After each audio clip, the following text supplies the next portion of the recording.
The beauty about indexing is you never miss an Amazon or an Apple. And the bad thing about indexing is you never miss having a lot of overpriced stocks into one of the relatively rare bubbles, such as we have now. So it's kind of good news, bad news.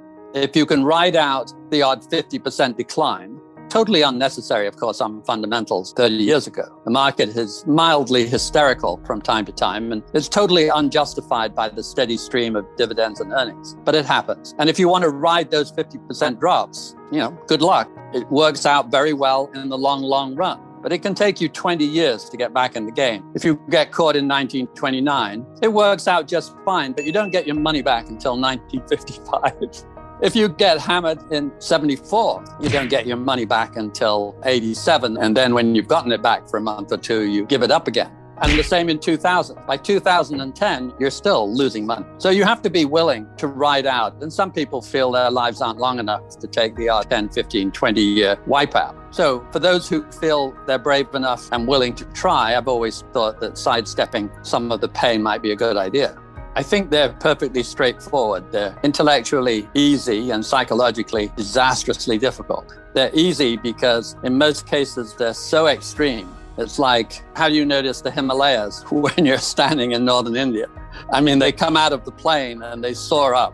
You can't miss these things. 1928, 29 was just such a massive rally. So the sheer price rise, you can't miss. Secondly, just to make it easier, the great bubbles have always tended to rise faster and faster towards the end. And that's a kind of defining feature also. And then thirdly, they have all been accompanied by massive, public, obvious, crazy behavior, where the headlines migrate from the financial page to the front page, where they migrate to the opening few sentences of the evening news on the radio or the television. And they talk about market new highs, and they talk about what the Bitcoins of the era have done. I know it's not a stock, but it's a speculative instrument, and the GameStops of the world. And back in 2000, most of you will be old enough to remember the pet.coms and the utter craziness of that period. And the same was true of 1929. The same was true of Japan. We had a group from Salomon Brothers, a leading American brokerage house of the era, who came around in 88, 89, when Japan was moving to 60 times earnings, and explaining that their yields, et cetera, and their interest rates, et cetera, they really should have been selling at 100 times, and they were cheap, and you should buy them. And it didn't stop the Japanese market breaking the following year.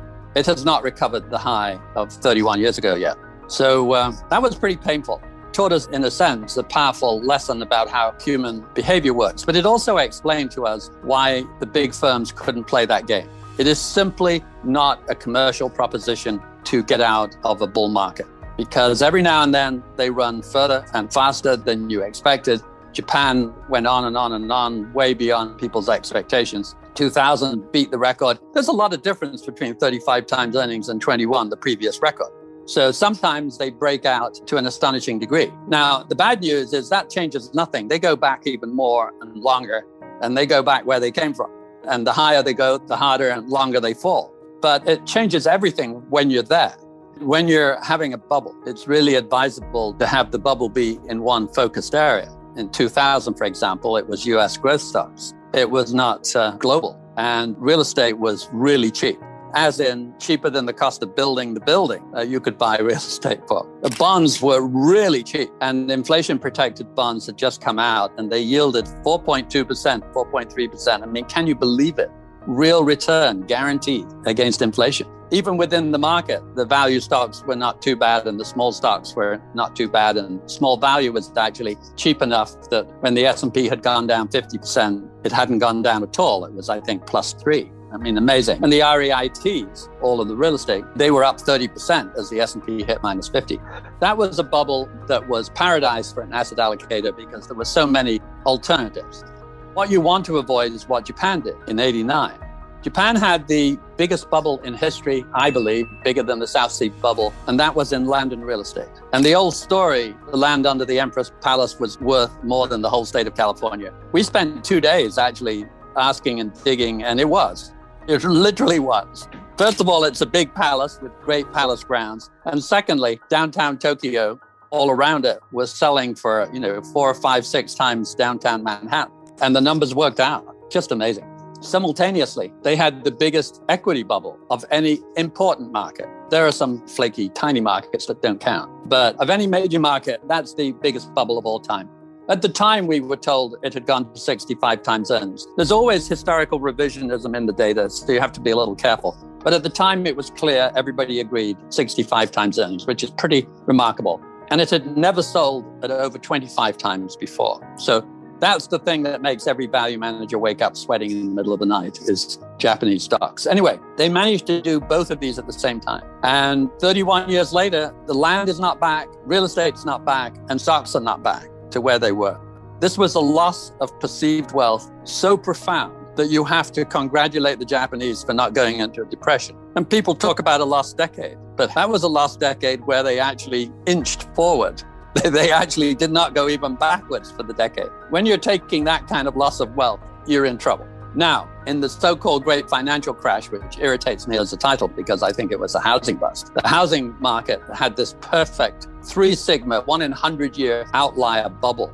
It had been very, very stable historically. So to get to that level, it only had to go up only, he says, about 40% or so in 2 to 3 years, which it did. And then it gave it all back. But the trouble with 2007 housing bubble is it took the stock market with it. The stock market was not sensationally overpriced, but it was a big overpriced bull market. It was not in itself a bubble. The housing market was a bubble, a beautiful, magnificent bubble. And if you look at it, it's perfectly round. It goes up for 3 years. It goes down for 3 years, exactly the same speed. And it goes all the way back where it came from. And the housing bubble inflicted about $10 trillion of loss of perceived value. So 1 minute you thought your house was worth 400,000. 3 years later, you were told it was worth 550,000. 3 years later, you were told it was 400,000. And 2 years after that, 350,000. So you had lost an enormous asset. And housing markets are much more dangerous because more people own them. The middle class in particular that owns very little stock owns a lot of housing. And it really, when you lose that value, you skip the trip to Portugal and you realize you can't send your second son to private school. And it really flows through the system. Don't do it. So what do we have this time? We have, of the 4 major asset classes on the planet, we have 3.5 in bubble land. We have, Jim Grant would say, the most overpriced bond market and the lowest rates in the history of man that go back 4,000 years. There was never a time when so much had a negative return where you pay the government to take your money. So that's number 1. Number 2, we're a contender for the highest priced US equity market in history. I would say a majority of bubble experts think this is now slightly higher than 2000, which was epic. And some people do not, but at least we can all agree it's a contender. And then we have real estate. And real estate was kind of off screen until a few minutes ago. And suddenly, on some of the databases, it has risen 20% in the last 12 months. As Schiller's series, a little more conservative, lags quite a bit. I think it's only up 13, but the other series, perfectly seriously done. Up 20 is the sharpest rise, sharper than the 70s with inflation and sharper than the housing bubble of 2005. And what that means is metric we hero worship is multiple of family income. How much does the median house, the one in the middle, how many multiples of the median family income is? It's a nice, stable, fair metric. It used to be in America that we'd sell at 3 times family income. And in the bubble, we kind of went to 4.5 or so and then back. And we are now at the multiple of family income that we were in 06, the very peak of the housing bubble. We're back. Now, the rates are very low, so all being well, you can, quote, afford it. What you can't afford to do, if you're a beginner, is buy it in the first place. How painful for most people high asset prices are. They're kind of fun when you own them. They're great for retirees who have nothing to do but liquidate their pile of assets. But for people who don't have it, and for society in general, it's a disaster. Because what has happened over the last 25 years is that the yield on assets has dropped as the price rose.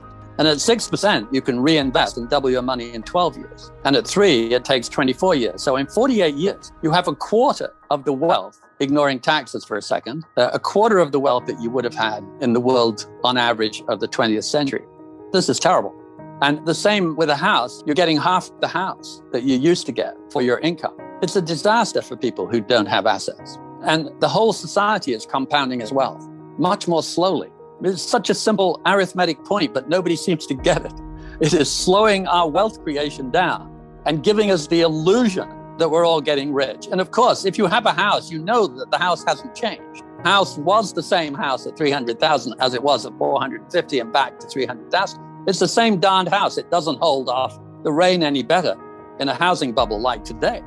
It's the same with stocks, by the way. They're the same old stocks. Only in stocks, you get the fantasy of pretending that somehow their earnings have gone stratospheric. And you can expand the storytelling to fit the available price. And that's why bubbles in the stock market are so dangerous. But when you look back, you find there was no dramatic shift in long-term earning power in 2000. It was just a game we all played.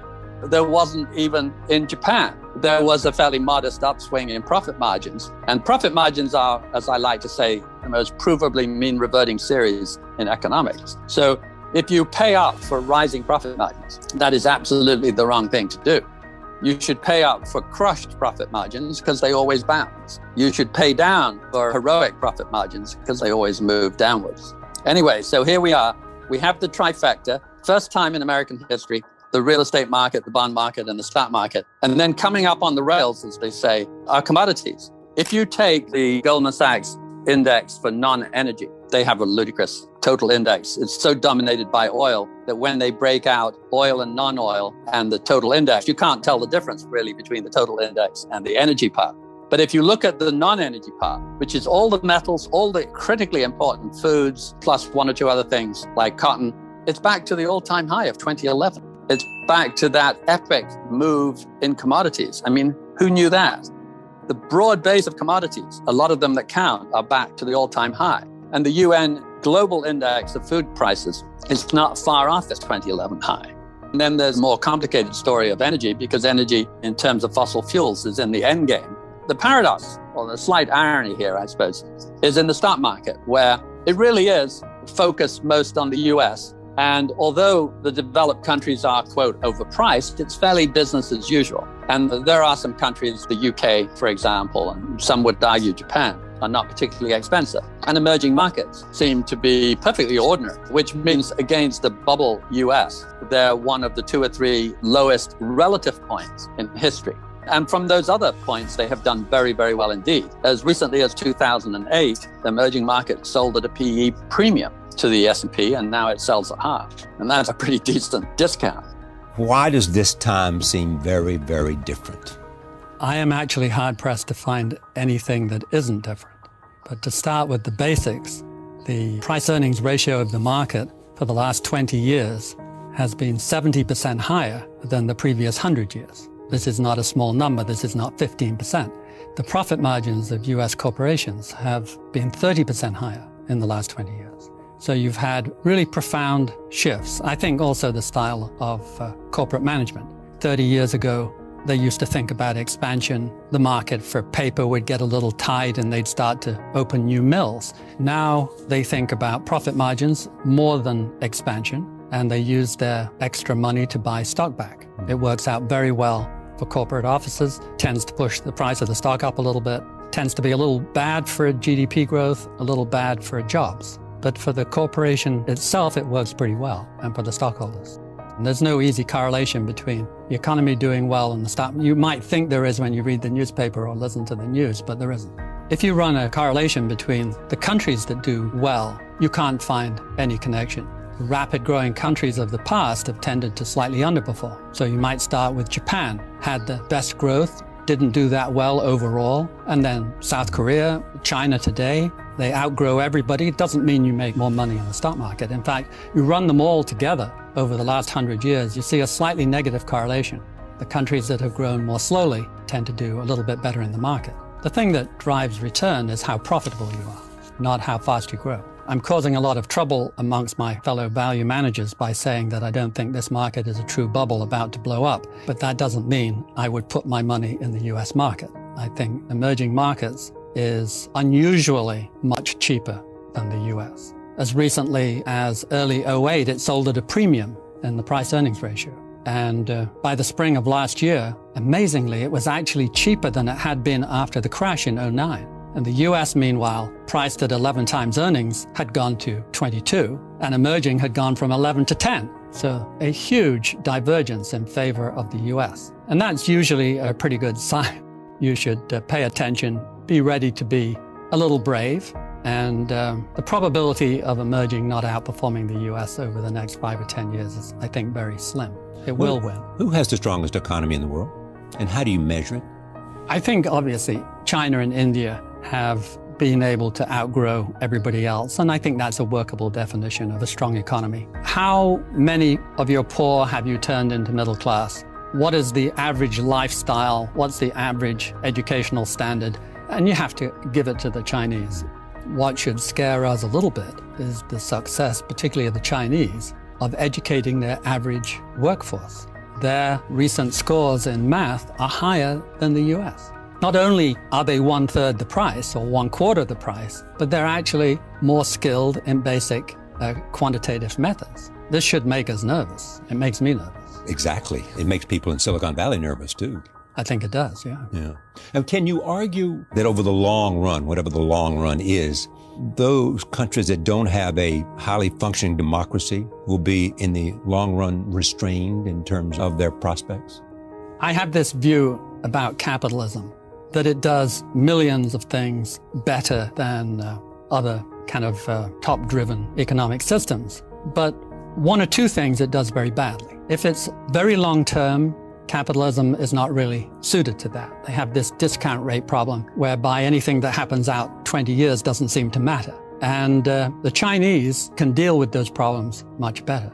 And today, the real threats tend to be long-term issues such as climate change, population. How do you deal with these problems, which are what economists call externalities mainly? Their societies, I think, can and are handling it much better. They respond to climate change much more quickly and more seriously than we do. And they have much greater respect for science. So I think the biggest risk to American business and American society is the drift to more corporate power in politics and more corporate power through monopolies and so on, and less to the workers and the destruction of the unions and the income inequality, where we are a 20th out of 20 rich countries. We are the most unequal society. And also the speed with which you can move from one economic class to another. One always used to think of America as being extremely mobile. We're the stickiest. We're the most difficult society in the developed 20 countries to go from the lower class to the middle class. This is absolutely a long-term threat to how virile a capitalist society can be if you suppress the ordinary worker. Since 1970, the average hourly pay adjusted for inflation has not changed. And in France, I bring up France because ever since I've been here for 40 years, if you read Business Week, you think we've been kicking their bottoms. But their average hourly pay is up 140%. The poor old Brits is up 65%, the Japanese are up 80%, and the US hourly wage, the average of all hours worked, has not changed since 1970. I mean, this has been a tough era. And why wouldn't the workers be upset? And yet, wouldn't you say, if you look at actually what is happening and what is being proposed, that this is the complete flowering of corporatism? It is the complete domination where people from a particular industry are appointed to run the regulatory body that is meant to protect the general people from misbehavior of the drug companies or misbehavior of the fossil fuel companies.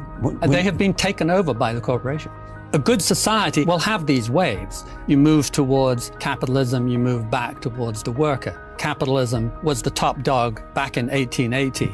The Gilded Age, and then combination of a couple of wars, FDR, a depression. And from 45 to 75, we had the golden era of equality where everybody benefited from productivity. Pension funds were started. The workers made huge advances. Educational standards for ordinary people went up and the GDP was handsome. And then from 75 to 85 began to get a little stickier. And after 85, it's been pretty much corporate power increasing all the time. When the smoke clears, all these new technologies seem to increase the power of the elite, of the technologically gifted, and you see the development of new corporations that become worth scores of billions in a handful of years. And they seem to be largely irrelevant to the average worker.